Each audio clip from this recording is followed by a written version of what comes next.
Good morning students. આજે આપણે કરવાના છે સહાયક અને અભિપ્રેરક તરીકે નિરીક્ષકની ભૂમિકા, એટલે કે role of supervisor as a facilitator and motivator. બરાબર છે. આપણે લાસ્ટ લેક્ચરમાં જે મોટિવેશન જે છે એની જરૂર કેમ પડે છે, બરાબર, એનું મહત્ત્વ જે છે એના વિશે આપણે ભણેલા, એની આવશ્યકતા કેમ છે, એની નીડ કેમ છે એના વિશે ભણેલા. બરાબર છે. હવે મોટિવેશનની તો જરૂર છે, બરાબર છે, પણ આ જે મોટિવેશન છે આપણને કોણ પૂરું પાડી શકે, તો એ છે આપણા સંચાલક. બરાબર છે. આપણા જે નિરીક્ષક છે એ લોકો, આપણા જે સુપરવાઇઝર છે એ લોકો. બરાબર છે. હવે જે પેલું પિરામિડ સ્ટાઇલનું મેં તમને એક વ્યવસ્થા તંત્રનું એક માળખું જે તમને બતાવેલું, બરાબર છે, જેની અંદર ઉચ્ચ કક્ષા, મધ્યમ કક્ષા અને નિમ્ન કક્ષા, બરાબર છે, એવી રીતે એના 3 ભાગ પડતા હતા. બરાબર છે. અપર, મિડલ અને સ્મોલર. બરાબર છે. તો જે નીચો ભાગ જે હતો, નીચેનો ભાગ, બરાબર છે, એ 3 પિરામિડમાં જે નીચેનો છેલ્લો ભાગ હતો એમાં સુપરવાઇઝર આવે છે. બરાબર છે. હવે આ જે સુપરવાઇઝર છે એનું કામ છે ને સંચાલનીય જે કક્ષા છે, બરાબર છે, જે પિરામિડ છે એટલે સંચાલન કરવું, મેનેજમેન્ટ કરવું, એડમિનિસ્ટ્રેશન. બરાબર છે. એની અંદર એનું જે સ્થાન છે એ નીચે આવે છે. એટલે એ છે ને થોડુંક મેનેજમેન્ટ કરે છે અને વધારે કોની સાથે કામ કરે છે? કારીગરની સાથે. એટલે ટેકનિકલ કામ વધારે કરે છે. બરાબર છે. તો એની પાસે કેવું છે કે સંચાલન કક્ષાની અંદર એ એકદમ નીચું સ્થાન ધરાવે છે, એટલે એની પાસે સત્તા પણ ઓછી હશે. બરાબર છે. અને એ કેવું છે કે ટેકનિકલ કામ, કારીગરોની સાથે ટેકનિકલ કામ એ વધારે કરે છે. બરાબર છે. તો એમાં કેવું થાય છે કે કારીગરને પણ ઓળખે છે અને જે મેનેજમેન્ટ છે એ લોકોને પણ એ ઓળખે છે. બરાબર. અને સુપરવાઇઝરનું કામ કેવું હોય છે કે જે કારીગર છે, બરાબર છે, એની અંડરમાં કામ કરતા એના જેટલા બી સબોર્ડિનેટ્સ છે, એની જે પણ માંગ છે, જરૂરિયાત છે, બરાબર છે, એ લોકો કોને કહેશે? એ લોકો સુપરવાઇઝરને કહેશે. બરાબર છે. સુપરવાઇઝર મેનેજમેન્ટને કહેશે. તો સમટાઈમ્સ કેવું થાય છે કે આ જે મેનેજમેન્ટ છે, બરાબર, એ બધી વસ્તુઓ અહીંયા પૂરી નથી કરી શકતા. બરાબર છે, કે પૂરી કરતા નથી, એમાંથી બહુ ઓછી જરૂરિયાતો છે એ પૂરી કરે છે. તો એના લીધે જેટલા બી નિરીક્ષક છે, બરાબર છે, એ લોકોને કેવું છે કે એ બંને વચ્ચે પીસાવવું પડે છે. બરાબર. તો ક્યારેક કેવું છે કે પ્રોબ્લેમમાં એ પોતે પણ ફસાઈ જાય છે. બરાબર છે. તો અહીંયા કેવું છે કે એની સત્તા ઓછી છે, મેનેજમેન્ટમાં એનું નીચું સ્થાન છે, એટલે મેનેજમેન્ટ વિશે પણ એને બહુ ખબર નહીં હોતી. બરાબર છે. અને એ કારીગરની જેમ કેવું છે કે યંત્રોની સાથે પણ કામ નથી કરતો. બરાબર છે. એટલે જે યંત્રો ચલાવવાની જે એની ક્ષમતા છે એ કારીગર કરતાં થોડી ઓછી છે. બરાબર છે. તમને અહીંયા જો ખાનું દેખાય છે, બરાબર, એ ખાનાની અંદર શું છે? ઉચ્ચ સપાટી, મધ્યમ સપાટી અને નિમ્ન સપાટી. બરાબર છે. આ જે પેલો પિરામિડ છે ને એને જ અહીંયા ડિવાઈડ કરેલું છે આ રીતે ખાનાની અંદર. બરાબર છે. એમાં શું છે? ખ્યાલ કૌશલ, માનવ કૌશલ અને ટેકનિકલ કૌશલ. હવે અહીંયા કેવું છે કે આ જે ઉચ્ચ સપાટી છે એમાં જે ખ્યાલ કૌશલ છે, બરાબર છે, એ ખ્યાલ કૌશલમાં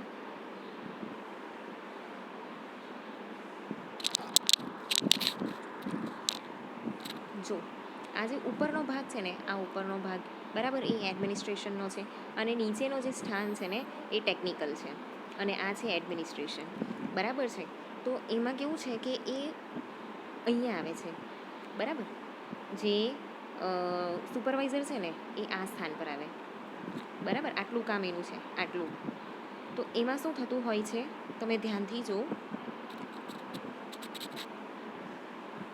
એની અંદર છે ને ટેકનિકલ કૌશલ્ય એડમિનિસ્ટ્રેશનની દ્રષ્ટિએ જોવા જઈએ, આ એડમિનિસ્ટ્રેશન છે, બરાબર, અને આ ટેકનિકલ છે.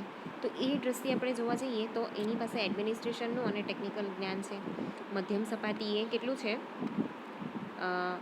એડમિનિસ્ટ્રેશનમાં ઓછું અને અહીંયા વધારે. બરાબર છે. નિમ્ન સપાટી આપણે જોવા જઈએ તો અહીંયા એડમિનિસ્ટ્રેશનનું જ્ઞાન ઓછું અને ટેકનિકલનું વધારે. બરાબર. તો સુપરવાઇઝરનું કામ છે ને અહીંયા પડે છે. બરાબર. જે એસ મેં ડ્રો કર્યો ને ત્યાં. અને આ છે આખી ટેકનિકલ ફિલ્ડ. બરાબર છે. તો એમાં જો ટેકનિકલ ફિલ્ડ વિશેને વધારે નોલેજ હશે અને જે એડમિનિસ્ટ્રેશનનો ભાગ છે એમાં એને ઓછી સત્તા છે. બરાબર છે. તો એટલા માટે એનું કામ છે ને અહીંયા વધારે પડતું હોય અને અહીંયા છે ને ઓછું પડતું હોય. બરાબર છે. એટલે જે સુપરવાઇઝર છે ને એની પાસે જે ટેકનિકલ કૌશલ્ય છે એ વધારે હશે અને જે એડમિનિસ્ટ્રેશનનો ભાગ છે, માનવ કૌશલ છે, ખ્યાલ કૌશલ છે, બરાબર છે, એ અહીંયા થોડો ઓછો એને જોવા મળે છે, બરાબર. એ ભાગ એને અહીંયા ઓછો મળે છે. તો HRMમાં તો એ બહુ ઓછું કામ પડે છે એને, બરાબર. હવે અહીંયા કેવું છે કે એ ટેકનિકલ ફિલ્ડની અંદર વધારે રહેતો હોય ને, એટલે સમટાઈમ્સ છે ને કેવું હોય કે એને માની લો કે કોઈ પ્રોબ્લેમ સોલ્વિંગ કરવી હોય, બરાબર છે, કે પછી એને કોઈ વ્યૂહરચના અહીંયા બનાવવી હોય, બરાબર. વ્યૂહાત્મક વિચારસરણી જે છે એને વિકસાવવાનો અહીંયા મોકો ઓછો મળે, કેમ કે અહીંયા છે ને એને આ જે ભાગ છે એડમિનિસ્ટ્રેશનનો, એનું જે કામ છે ને એ ઓછું છે અને ટેકનિકલ વધારે છે, એટલે ટેકનિકલ કામ વધારે કરતો હશે, બરાબર છે.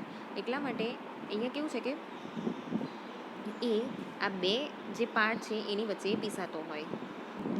ચલો તો હવે આપણે જોઈએ કે એઝ અ સુપરવાઇઝર કેવા પ્રકારનું અહીંયા આપણને નોલેજ હોવું જોઈએ. તો એ કયું છે, ખ્યાલનું કૌશલ્ય, કન્સેપ્ચ્યુઅલ સ્કિલ હોવી જોઈએ, માનવ કૌશલ હોવું જોઈએ, હ્યુમન સ્કિલ્સ હોવી જોઈએ, ટેકનિકલ જે કૌશલ્ય છે એ હોવું જોઈએ, બરાબર, ટેકનિકલ સ્કિલ્સ. તો એઝ અ એન્જિનિયર, બરાબર છે, કે એઝ અ સુપરવાઇઝર તમારે આટલી જે સ્કિલ છે એનું નોલેજ તમને હોવું જોઈએ. હવે આગળના જે આપણે ખાનું જોયું, બરાબર છે, એની અંદર તમે જોયું કે એની અંદર 3 સપાટી હતી, ઉચ્ચ, મધ્યમ અને નિમ્ન, બરાબર છે.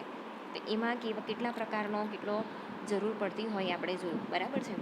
જો હવે ઉચ્ચ સપાટી છે ને ત્યાં ટેકનિકલ કૌશલ્ય ઓછું અને જે એડમિનિસ્ટ્રેશન, બરાબર, કન્સેપ્ચ્યુઅલ જે છે એ અહીંયા વધારે જરૂર પડે છે, બરાબર. એવી રીતે મધ્યમ સપાટી છે, બરાબર છે. તો મધ્યમ સપાટીની અંદર ટેકનિકલ અને જે માનવ કૌશલ છે, ખ્યાલ કૌશલ છે, કન્સેપ્ચ્યુઅલ સ્કિલ ને બધું એના વિશે હાફ નોલેજ છે. જ્યારે નિમ્ન કક્ષાની અંદર કેવું છે કે અહીંયા ટેકનિકલ કૌશલ્ય વધારે અને ખ્યાલ કૌશલ્ય એટલે કે કન્સેપ્ચ્યુઅલ સ્કિલ અને માનવ કૌશલ્ય એની ઓછી જરૂર પડે છે, બરાબર. પણ નીચી કક્ષાએ કામ કરવા માટે પણ એની જરૂર પડતી હોય છે, બરાબર છે. તો આપણે આજે પિક્ચર જોયું એની અંદર જે નિમ્ન કક્ષાના જે નિરીક્ષકો છે એની અંદર ટેકનિકી કૌશલ્યનું પ્રમાણ સૌથી વધારે આપણે જોયું, બરાબર છે. અને જે તાલીમ કાર્યમાં નિરીક્ષકે પોતાના આ કૌશલ્યોનો સૌથી વધારે ઉપયોગ કરવાનો હોય છે.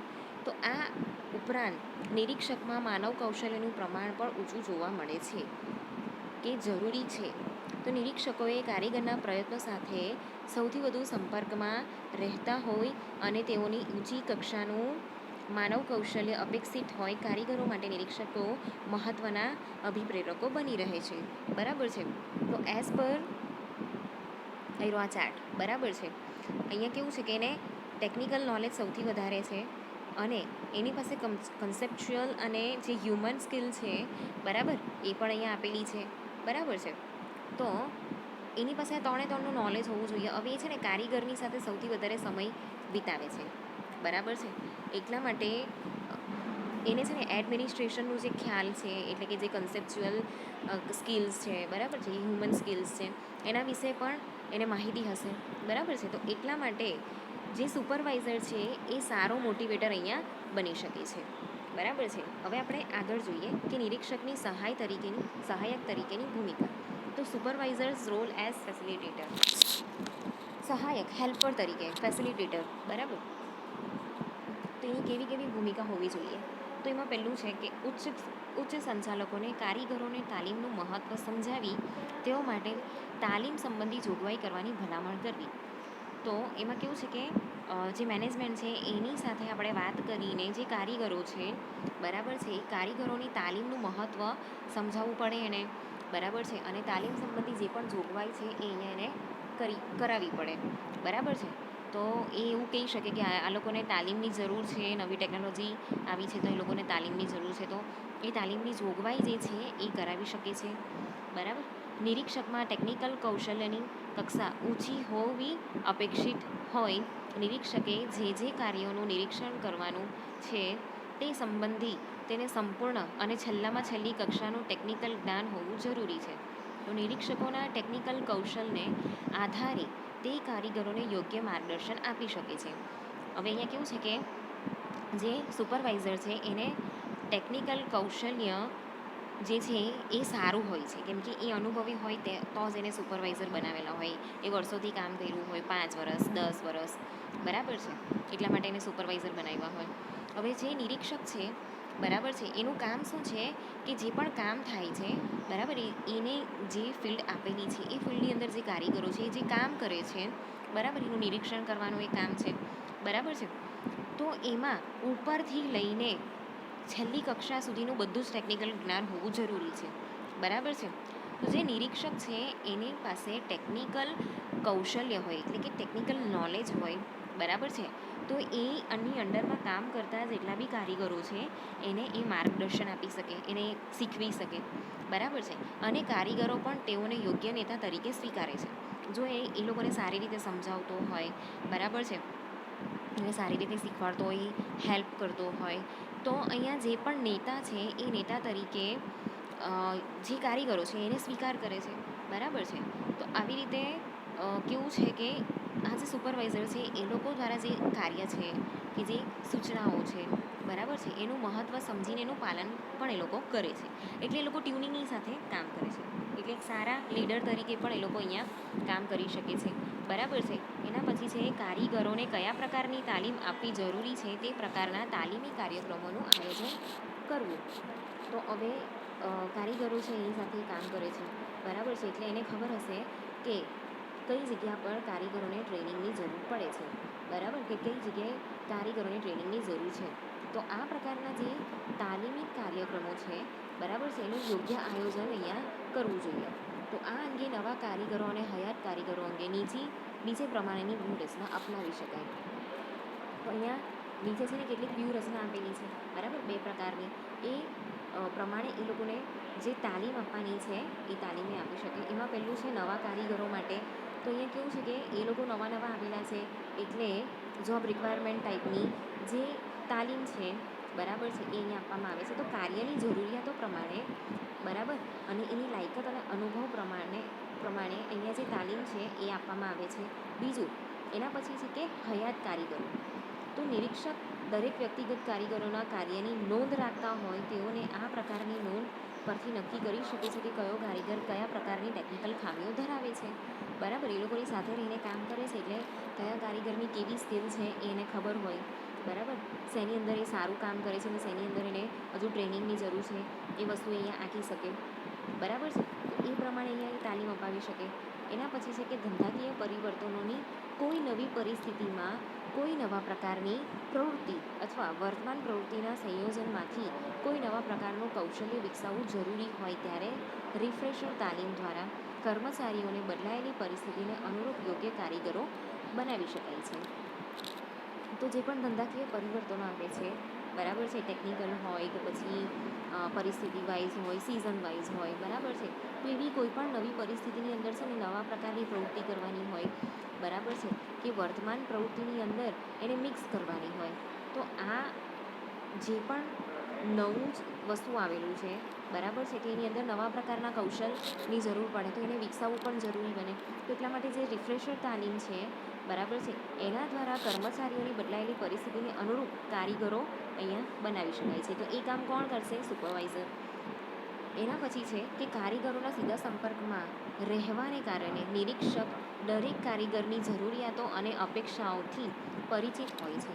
હવે અહીંયા કેવું છે કે કન્ટિન્યુઅસ એ કારીગરોની સાથે એ કામ કરતો હોય છે. તો એટલા માટે કારીગરોનું કઈ સ્કિલ છે, કઈ સ્કિલ નથી, એ લોકોનો સ્વભાવ, એ લોકોની જરૂરિયાતો બધી વસ્તુ વિશે એને ખબર હોય છે, બરાબર છે. કે જે નિરીક્ષક છે ને એ દરેક કારીગરોની જે જરૂરિયાતો છે, બરાબર છે, એ લોકોની જે મેનેજમેન્ટ તરફની જે અપેક્ષાઓ છે, બરાબર, એનાથી એને ખબર પડતી હોય છે. તો કયા કારીગરને કેવી તાલીમ અહીંયા આપવાની છે, બરાબર છે, કે કઈ તાલીમ એ મેળવવા માંગે છે એ બધી વસ્તુ વિશે અહીંયા એને ખબર હોય છે, બરાબર છે. તો એ પ્રકારની જાણકારીના આધારે એ જે તાલીમ માટે યોગ્ય કારીગરો અહીંયા પસંદ કરે છે, બરાબર, અને અસરકારક રીતે અહીંયા જે તાલીમનો કાર્યક્રમ છે એને અહીંયા યોજી શકે છે, બરાબર છે. તો આ માટે કંપની તાલીમ ખર્ચનો શ્રેષ્ઠતમ ઉપયોગ કરી શકે છે. ઓકે.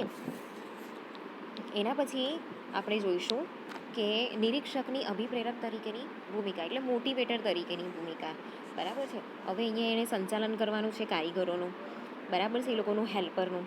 હવે અહીંયા એનું કામ છે મોટિવેટ કરવાનું, બરાબર છે. તો એમાં આપણે જોઈએ તો નિરીક્ષકોમાં એક મેનેજર તરીકે માનવ કૌશલ્યનું પ્રમાણ ખૂબ ઓછું હોય છે, બરાબર છે. તો એઝ અ નિરીક્ષક, એઝ અ સુપરવાઇઝર એક કોઈ પણ એક મેનેજર હોય છે, બરાબર છે.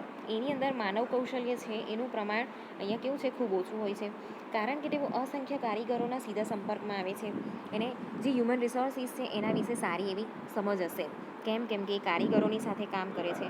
તો આ કારીગરોને અભિપ્રેરણા પૂરી પાડવા માટે તેઓ ધરીરૂપ ભૂમિકા ભજવે છે, બરાબર છે.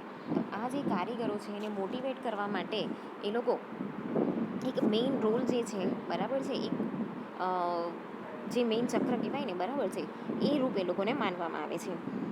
તો તેઓને કાર્ય સોંપણી, તાલીમ, વાસ્તવિક કાર્યનું માપ, વાસ્તવિક કાર્ય સંબંધી ફીડબેક દરેક તબક્કે એક અસરકારક અભિપ્રેરક તરીકે તે ભૂમિકા ભજવી શકે છે, બરાબર છે. તો અહીંયા કેવું છે કે એ લોકોને કામ આપવાનું હોય, એ લોકોને ટ્રેનિંગ આપવાની હોય, પછી જે કેટલું કામ આપવું, બરાબર છે, કે પછી જે પણ એ લોકો કામ કરે છે એ કામ માટે એ લોકોનો ફીડબેક, એ બધી વસ્તુ વિશે અહીંયા કેવું છે કે જે આ સુપરવાઇઝર છે બધાને અહીંયા મોટિવેટ કરી શકે છે, બરાબર છે. તો ઉચ્ચ સંચાલનની ફિલોસોફી, વ્યૂહરચના, વ્યાપક દૃષ્ટિકોણ વગેરેને સાચા અર્થમાં સમજીને તે કારીગર સુધી સાદા સંદર્ભમાં પહોંચી શકે છે, બરાબર છે. તો અહીંયા કેવું છે કે જે ઉચ્ચ સંચાલન છે એની સાથે પણ એ સંપર્કમાં છે, એટલે એ લોકોની ફિલોસોફી શું છે કામ કરવાની, બરાબર છે, એ લોકોની વ્યૂહરચના શું છે એના વિશે પણ એને અહીંયા ખબર હોય છે. તો એ કારીગર સુધી પહોંચાડીને એ શું કરે છે કે એ પ્રમાણે લોકો પાસે કામ કરાવી શકે છે, બરાબર છે. તો અહીંયા કર્મચારીના જે સંકુચિત સ્વાર્થ અને ટૂંકી દ્રષ્ટિના સ્થાને લાંબા ગાળાના લાભો બક્ષતી વ્યૂહરચનાને અહીંયા સાચા અર્થમાં સમજી શકાય છે, બરાબર. હવે એ કારીગરને નહીં સમજતો હોય, બરાબર છે, અને એ મેનેજમેન્ટ સુધી એ લોકોની વાતો નહીં પહોંચાડતો હોય, તો જે કારીગરો છે ને, બરાબર છે, ધીમે ધીમે શું કરે, ફર્મ છોડીને જતા રહે. ઓકે, તો એ અલ્ટિમેટલી ઓર્ગેનાઇઝેશનને નુકસાન છે, બરાબર છે. તો એ બંનેને સમજતો હોય તો એ પ્રમાણે અહીંયા એ કામ કરાવી શકે છે. પછી ધંધાકીય પર્યાવરણમાં પરિવર્તનો સદાય ઉદ્ભવ્યા કરે છે. તો બદલાતા પર્યાવરણના અનુરૂપ જો ઉચ્ચ સંચાલકો કંપનીના પરિવર્તન લાવવા માંગતા હોય ત્યારે સામાન્ય રીતે નિમ્ન કક્ષાના અધિકારીઓ અને કારીગરો આવા પરિવર્તનનો વિરોધ કરે છે. હવે કેવું છે કે ટેકનોલોજીના લીધે ઇન્ડસ્ટ્રીની અંદર અલગ અલગ કેવું છે કે એટમોસ્ફિયર બદલાયા કરે છે, બરાબર, એનું પર્યાવરણ બદલાયા કરે છે, ટેકનિકલી બી અને એમ જોવા જઈએ તો નોલેજ વાઇઝ બી, બરાબર છે, હ્યુમન વાઇઝ બી, હ્યુમન નેચર વાઇઝ બી, સાયકોલોજીકલી બી, બધી જ રીતે અહીંયા પરિવર્તનો આવતા રહે છે. તો એના લીધે શું થાય છે કે જે કારીગરો છે, બરાબર છે, એ આવા પરિવર્તનનો વિરોધ કરે છે. તો જ્યારે એઝ અ સુપરવાઇઝર કે એઝ અ હેલ્પર એ બધાને સારી રીતે સમજાવી શકતો હોય, બરાબર, કે સારા નેતા તરીકે, સારા લીડર તરીકે અહીંયા પુરવાર થયેલો હોય, તો જે નિરીક્ષકો છે, બરાબર છે, એ પરિવર્તનોનો સ્વીકાર કરીને કર્મચારીઓને પણ એના માટે સમજાવી શકે છે, બરાબર છે. તો આમ પરિવર્તનનો વિરોધ કરવાને બદલે પરિવર્તનને સ્વીકારી લેવું એવી વસ્તુ એ સમજાવી શકે છે, બરાબર છે. એના પછી છે કે ઉત્પાદકતા વધારીને તેમાં હિસ્સેદારી મેળવીને તેઓની કમાણીમાં કઈ રીતે વધારો કરી શકે તે પ્રકારની સભાનતા કેળવીને કારીગરો ઉત્પાદકતા વધારી શકે છે, બરાબર છે. એ એવું પણ સમજાવી શકે કે જો તમે ઉત્પાદન વધારીને એની અંદર જો હિસ્સેદારી મેળવતા હોય, બરાબર, તમારી કમાણીની અંદર વધારો કરી શકતા હોય, કેમ કે અમુક જગ્યા પર એવી પણ સ્કીમ હોય કે લાઈક તમે જેટલું પ્રોડક્શન કરો છો કે જેટલો નફો થયેલો હોય ને એમાંથી અમુક ટકા જે છે એ ત્યાં કામ કરતા લોકોને આપવામાં આવે છે, બરાબર છે. તો આ પ્રકારની જે સભાનતા છે એ કારીગરોની ઉત્પાદકતા વધારી શકે છે. તો એ પ્રકારની જે સમજણ છે એ લોકોને આપી શકે છે. તો આ પ્રકારની વધેલી ઉત્પાદકતામાં માલિકોને પણ વાજબી હિસ્સો મળતો હોવાથી તેઓ પણ નિરીક્ષકો દ્વારા પૂરા પડાતા આ પ્રકારના અભિપ્રેરણને આવકારે છે. ઓકે, તો આ પ્રકારનું એ મોટિવેશન આપી શકે છે કે લાઈક તમે સારું કામ કરશો, તમારી પ્રોડક્ટિવિટી સારી રાખશો, અહીંયા પ્રોડક્શન વધશે અને એનો જે પણ નફો હશે એમાંથી તમને બી હિસ્સેદારી મળશે.